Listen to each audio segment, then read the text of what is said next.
Kia ora rā, e te iwi, mai te Tai Tokerau, tai rāno ki te punga o te waka, ka hoki anō ai, tēnei, e mihi atu nei. Kia koutou e whakarongo mai nā i o koutou wā kāinga, tēnei, e mihi nei, tēnei te whakatau nei a koutou ki roto, ki tēnei wānanga, ki roto ki tēnei whare kōrero, ka mihi rā. E mihi atu ana ki a māua ko Mariameno manuhiri te pōnei, te whakorua e noho mai nā. Aira rāua ko Bronson, tēnā kaurua, nau piki mai, nau kake mai ki tēnei wānanga, tēnā rau atu tātou katoa. Tipene. Kia ora tātou, nau mai haere mai, ki tēnei terenga o Maori Conversations. Welcome to this episode of Maori Conversations. Tonight you're joining Mariameno and I with our two guests, Ida and Bronson. Tēnā kaurua. Kia ora. Hei wāhi ake i ngā kōrero. Tēnā koe Tipene. Hei wāhi ake i ngā kōrero. We'll just kick straight into our first pātai, our first question for tonight. Ida, kaurua ko Bronson. Give us a bit of background of who you are, where you're from, and what sort of mahi you get into in te Tai Tokerau. Tēnā koe Tipene, and tēnā koe Mariameno. Kia ora. Ko Bronson Maori tōku ingoa, ko ngā te aua te hapu, ko te rāroa te iwi no whangape ahau. My name is Bronson Murray. I come from a little settlement in the far north on the west coast called Whangape. This is my partner Ida. Kia ora. Our main business is in the infrastructure. We install utility services all over Tai Tokerau, like power, water, silver. We do a little bit of all sorts, really, bit of site works, and we're just starting off into housing. So we service between the Cape and Wakeford, so we work on that kind of service Tai Tokerau. But yeah, we do anything labour and machinery industry, I call it, or infrastructure, just anything that needs people and machines, and we just do whatever we're good at. So yeah, that's pretty much what our business is. It's Northdrill. And Meno, how did you have the pleasure of meeting this dynamic couple? Kia ora tātou katoa hoino. So they were recommended to me, actually. So I'm part of a contract a project up in Tako Bay, just one of the prettiest places in the world. And infrastructure and homes is the affordable home options. So we were deliberate about selecting Bronson and Ida and their company, really because, first and foremost, whanaungatanga via whakapapa, that's their model, right, as far as I could see. And then I drove past their property one day, and, out in Northdrill, and you can just see all these rolls of materials and big plastic tubes, and they were all well placed in order. And I thought, that's good. And they're in a whare, which we know of in Northdrill, that used to belong to the Rewiti whānau many years ago. So those things. And of course, I know Bronson's mummy. All of those things become critical to how we select whānau, because our whakapapa, our whanaungatanga. But also our the agencies that I work with as part of the project know their reputation. They know the reputation that these two have, and the way that they look after and care for and train and look after their staff. And I went to a hui that they did exactly that, and it was great. Yeah, sequoia. I would, and that's really the key in boosting the economy, especially in te Tai Tokerau. making sure we're getting Māori businesses to serve Māori, and empowering and lining up Māori businesses within that supply chain. So mihi ana ki tērā whakaaro. Another question for Bronson and Ida. What do you love the most about living in Te Tai Tokerau? And do you see the potential for growth in the local economy? Yeah, you answer that one. Probably to answer that, I would say I sort of have to go back a little bit to I suppose for me, you're born. This is where I'm from. So you're born, you're taught who you are and where you come from. I suppose your values and your beliefs. Then you leave and you go out into the big world and you get experiences and you learn. And then you come home to your people, and I suppose then you share what you've learned, or you add to the kitty. And I suppose in terms of doing, what it's like to be in Tai Tokerau, I suppose that's just the stage of where we are in our lives. I suppose we're probably on that journey home. We've just come back to, to be back home and to, I suppose, to share our experiences and what we've learned. That's sort of where and why I suppose we're here. And if we talk about probably what was your question about the local economy? Does it need? Yeah, do you see potential for growth? Okay. In the local economy.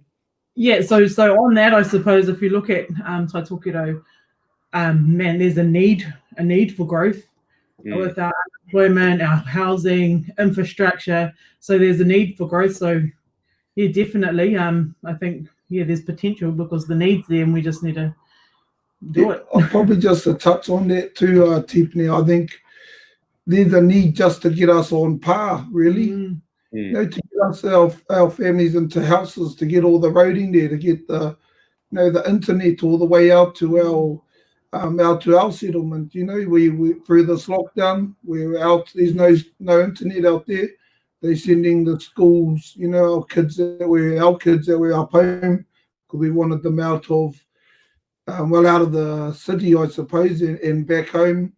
But just that access to the basics, I suppose. Now, what we would call the basics. So I think there's a huge potential because there's a huge need for it. So. Yeah, sure. And passing that on to you, Mino, how do you plan to stimulate that growth that we need in Te Tai Tokerau and making sure that Māori share equally in that? So when I listen to Bronson and Ida, and they are the primary contractors for our work up in Tākau right now.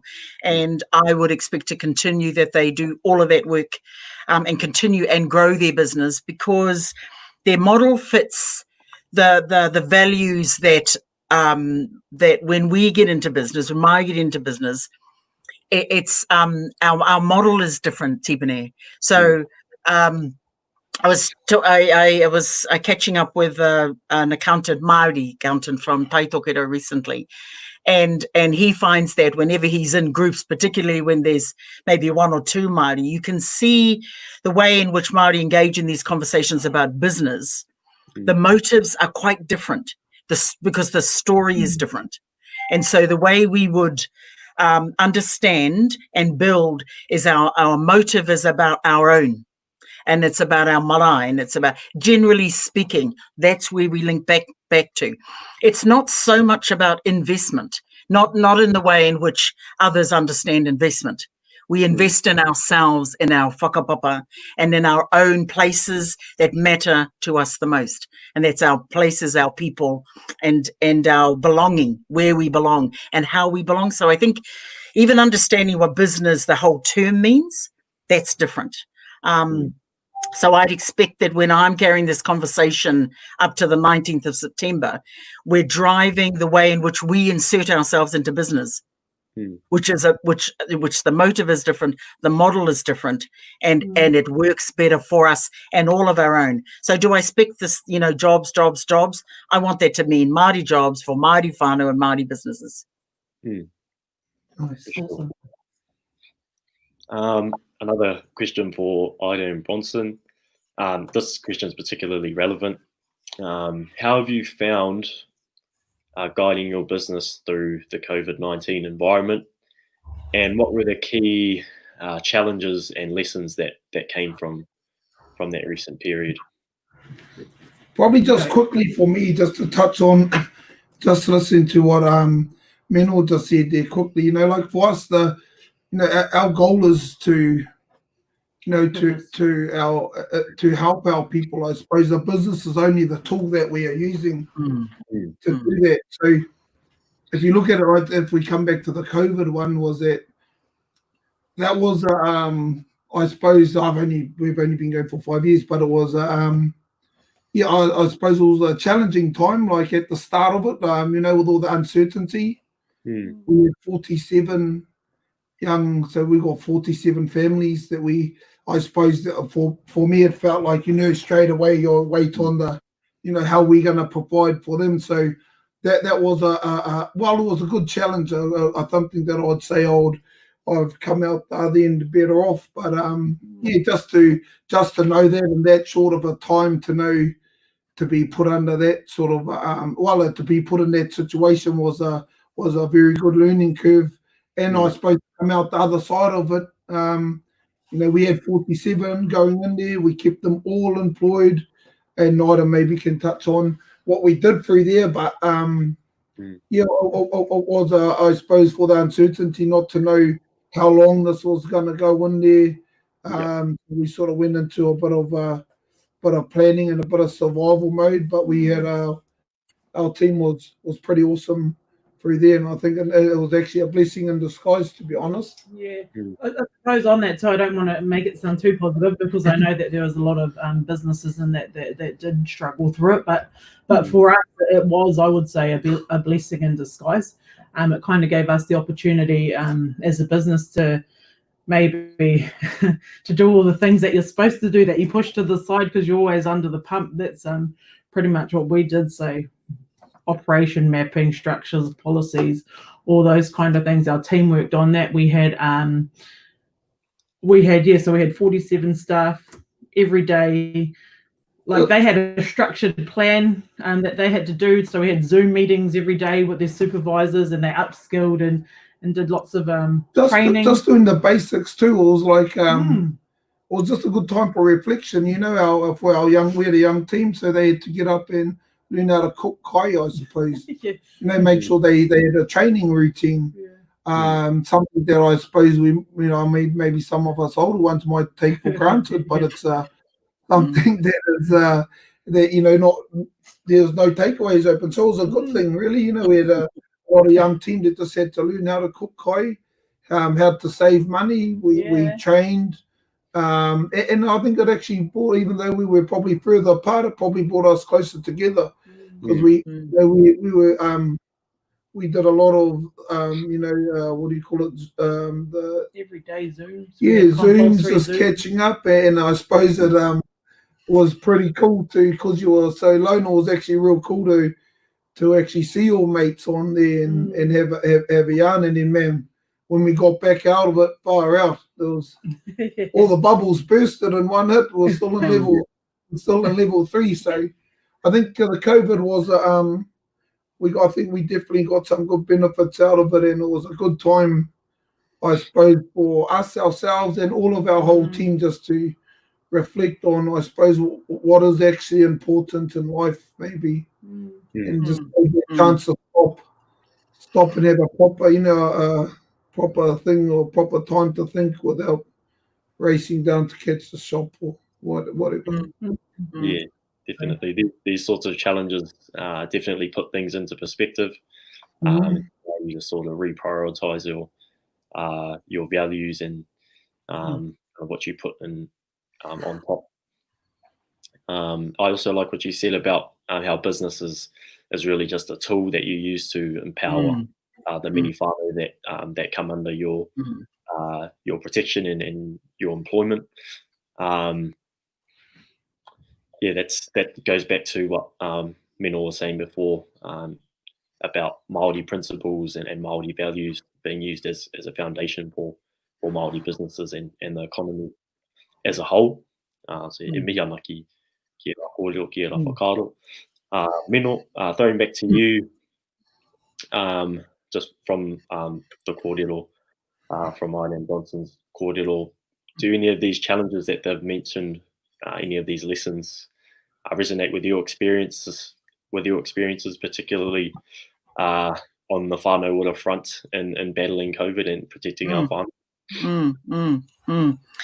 Aye, it lines up perfectly with what I've seen as a Tai Tokerau chiefs and chief execs and hapu whānau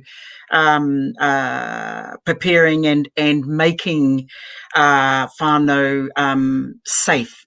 So, and I see Ida and Bronson doing that in any case. So like it comes from that sort of hardship for whānau, Māori, predates COVID.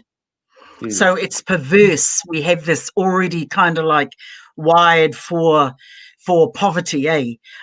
Instinctually, we're not. Rangatira are not. But unfortunately, we've taken on too much of that way too easily. And part of what we're doing here is to break all of that down, rip it up, and reset ourselves, eh? So I see that, and you can imagine one day, so there's Bronson on the digger, and we're in a zui, and he's preparing for the team to come to Tako, you know, and so he's doing his H&S, right? And that's just great because he's going, okay, man, I'll see all this. And so he turns the phone, and I can see like 17 of his guys doing a dress rehearsal to set up for H&S, safety, COVID, and Tako. So you know, that's Māori ingenuity. That's our Maya. That's our, and well, it seems ordinary, but to us anyway, and we're having a laugh, but it's a serious matter that he's making happen, and that's part of why choosing and Bronson and Ida and all of their businesses, everything about it works for us. So that example, as well as the Te Kaho Taunui efforts Tipene have got us through. The Prime Minister didn't have a pandemic plan, and that's okay because we got our own in hand and we made that happen for Te Tai Tokerau. Koia. Ida and Bronson, back to you with this next part. What do you think are the main barriers that are kind of blocking Māori from becoming active participants within the economy? For example, getting higher paid jobs, getting high skilled jobs, or even like yourself, becoming business owners? That's a good question. I suppose I will just answer it honestly from how I see it. Probably for me, Tipene, I think there's a couple of parts to this. The first part, I don't know how to probably say it, but I think it goes back. It goes back a wee bit in terms of, from my experience, I will go back to say like the schooling for me, and I'll give you some examples. So for me, you know, we've gone to school, we've told the only way to get ahead in life is that you have to go to school, you have to learn this, you have to learn it this way. Then you've got to go to another school and you've got to learn it this way for this much time. Then you've got to get a job, and that's how you succeed in life. You know, you've got to go to uni and so on. And I think like this was the only way, from my experience, is that I know now that you can actually play rugby, you can play a game, and you can get paid very well. And then you can come back and own a business. You don't have to go to those schools. So I suppose for me is that we've been taught something that we're not good at, and we've marked, and when we failed or we didn't pass a test, we've been told we failed. They actually write it on your piece of paper. And it sort of ingrains something, I believe, like for, you know, it ingrains something that you're not good at it. And I suppose the saying I use a few times is, you know, everyone is a genius as long as you don't judge a fish on its ability to climb trees. Mm. So I suppose for me on that is that there's lots of ways for us to learn. And for me and my cousins and all my friends that I grew up with, you know, studying in the book wasn't the way. That wasn't our strength. I suppose we were probably, you know, when you're at school, you're competing, really. It's like rugby, you're competing. But for us, we're competing of someone that come from generations of literature. You know, so if you look at it, it would be like this. If the shoe was on the other foot and we all went in and just played rugby, and if you had to go to school and you were told the only way to get ahead in life is to play rugby, man, a lot more of my mates would be, you know, would be at the top. In saying that, that's only one part. So it might sum it up in some ways, some effects of colonization, maybe. Yeah. That's one part. Probably the other part to that is that we probably believe that and we hang on to that. So I believe the second part is actually our belief is that it's been taken away from us a little bit. Yeah. So I think it is what it is. You know, I'm not there to you know, I'm not definitely not saying that, you know, to go back and change it just as what it is. But the other part for that is that I think there's a bit of we've lost a bit of belief in our people have, and I think it's a responsibility of those who can to come back and install that, and you know, like and change our expectations. An expectation for us now is just to get a job. You know, that's what our leaders are saying, just to get a job and just to get into a house, even if it's a rental. Man, for me, that's the standard. That's the basics. That's not aspiration for me. Aspiration for me, for my people, is that, man, we need to be business owners. We need to be homeowners. We need to be landowners, not shareholders. Not shareholders of land. You know, 1/900th of a share of land that we already own.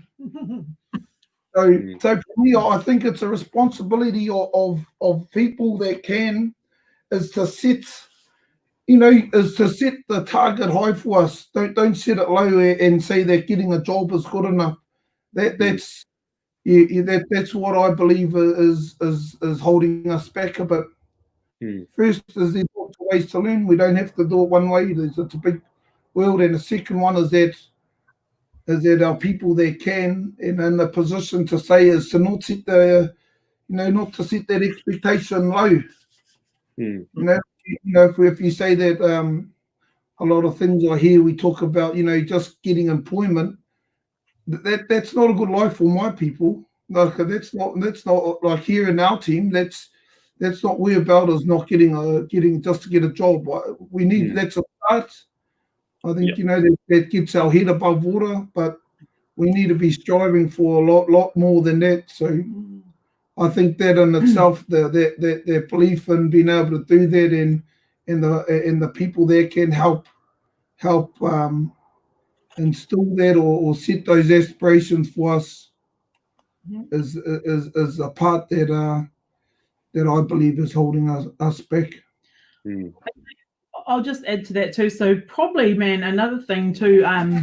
What I believe is, man, fundamentally, the Maori business model, I would say, is man, what people like the biggest companies in the world, or you know, they have pastoral care models, which is manakitanga, and it comes like normally to Māori. So I mean, we've done lots of stuff with business mentors and that, and man, we go and we sit there and they break it all down in structure, and then it comes naturally to us. So Māoris are, man, fundamental business owners. That it's just kind of it's who we are, because it's, you know, business. It's actually, it's funny when I hear the word business. You know, like they say this is a business.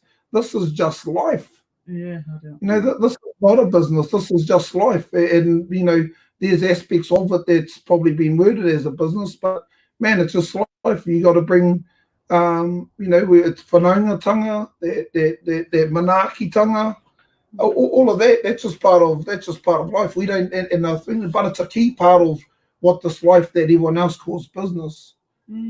We just need a little bit of help with the numbers, but the rest is the rest is what we're naturally good at. Mm. And I think the key for that I would say is to not change that. Is to not change that part. And just learn the numbers part. That's probably where I was going with that too. Is that where I think which is a barrier, or maybe, is that maybe our people don't understand that, and they maybe try and go down the Pākehā business model. But if we can come back and and embrace our own model, in the big wide world, that's kind of what all the big businesses are trying to do in a structured system. That's what I think. Nice. Tika tā kaurua e wāma. On the first point regarding the failure of the education system, we've long been forced to participate in a broken education system that pushes us further into deficit state of mind, and as you were saying, Bronson, causes us to celebrate mediocrity and not putting down those whānau that are struggling to get jobs and struggling to put kai on the table, but that really should be a given for us as whānau.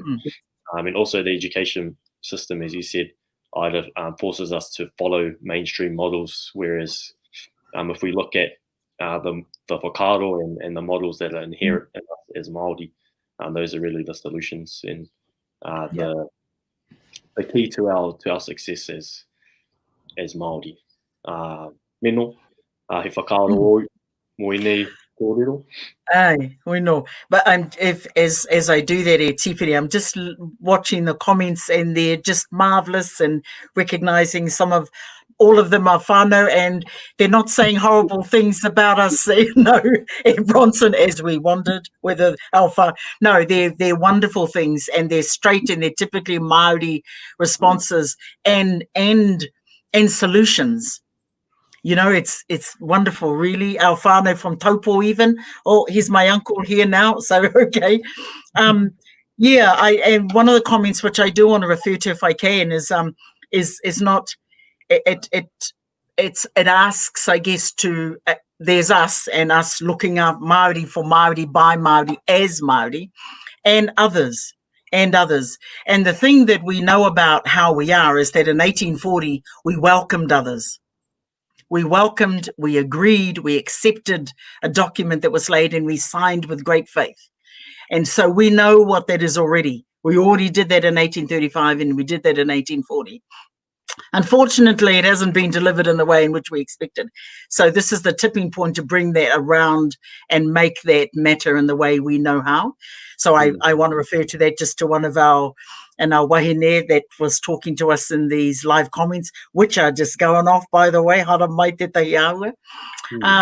But just really acknowledging Ida and Bronson, what I'm hearing in this is just e tautokona ki wau kaurua kōrero. Just your everything what you know in terms of where schooling isn't the same as education. Whānau are the first educators. We get mistaken between what schooling means and what education is. That's our business and that's our job, and we should own that. Just tautoko for seeing business and designing it in a way that feels naturally as Māori, so we're not having to click into sort of the monostream requirements of us. So again, tipping point stuff. This is the time that we have to just flip all of this stuff over and reset it, like fully reset it. And I think it's really doable. Just speaking to some of those comments, Tipene, I'm just there, fully tautoko ki wana kōrero. Ka point. Hei pātai whakatepe, hei pātai whakamutunga mā tātou. We'll move into our last sort of wānanga, our last sort of pātai for the nights. And it talks about, the Maori Party is all about putting whānau forward. That's the main priority for not only this election, but for the many years to come.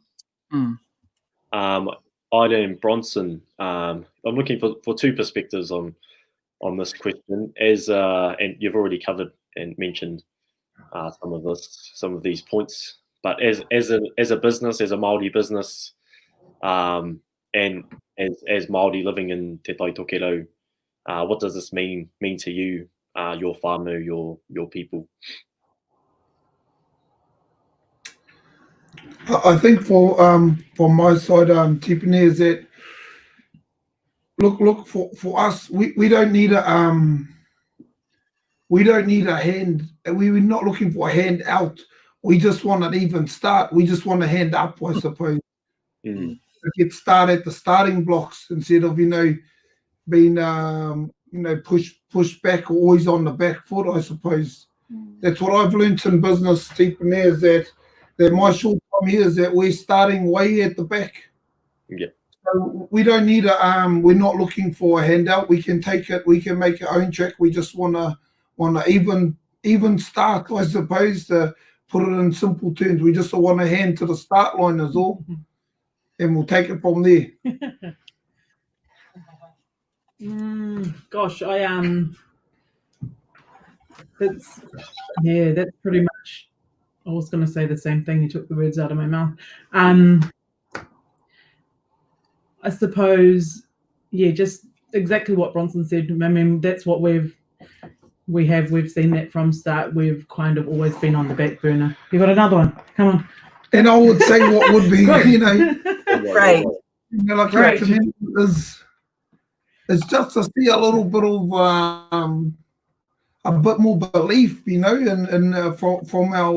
from people that are in good positions for us as Māori to represent us. Good one. To actually see, to not say that the aspirations for us to get a job. That's actually demoralizing to hear that for me. So we want, I want to see people that get that our people to actually to look far and high for us. Yeah. And then show belief from the start, right at the start, right at where everyone's looking. So that's probably what that means to me, is that for me or our team here, all our whānau, is that and then that's how we start them believing. When people that they can look at and see they start believing and talking like that. That's what I think starts that back all the way. And if there was only one thing, our biggest thing to do, if we can improve or how we can help our people, is just by simply doing that, not by giving money or giving anything, by being able to create that belief in them.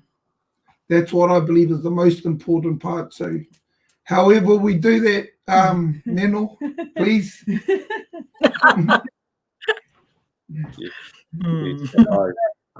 Mara. As you said before, your whānau is your business, and your business is your whānau, and you've done well on expressing what whānau first means for you and all of the people standing behind you. E meno hei kōrero whakamutunga. Aye. So it's whānau first, second and third probably, Bronson. I saw that in your crew the day I came, and you had all your guys stand up in teams and you put up some dollars, and they had to put their business plans together. And I watched each one of those presentations and I came away thinking, you loved and you cared about them. You loved them like they were your whānau. And they essentially, we are. But you, in your work role, in your Northdrill life, you make them yours, and they become whānau. And that's whānau first for us is a bottom, middle, and top line for the Party Māori. It makes Māori sense to me. I've never thought of it in any other way. It is belief and believe in ourselves, which is to be. It's to become, to believe, and to become. So I've never known it any other way, really. Though I've witnessed, as many of us have, you witness and and racism rains down on us. But despite all of that, nā mātou tēnei whenua, nā te tangata whenua tēnei whenua. So, it's about belief, it's about whānau first, and it's about the 19th of September. So, hara mai te tahi āhua. Kia ora Tipene. Hara mai te pai o ngā kōrero I tēnei pō. Koia katoa ngā wānanga I tēnei pō. E mihi ana ki a kaurua, aira kaurua ko Bronson. Hara mai te pai o kaurua kōrero me o kaurua whakaaro. E mihi ana ki a tātou katoa e te hunga whakarongo. E mātaki mai nā I o koutou wāhi kāinga. Tēnei e mihi atu nei. E te tī, e te tā, tēnā roa atu tātou. Kia ora.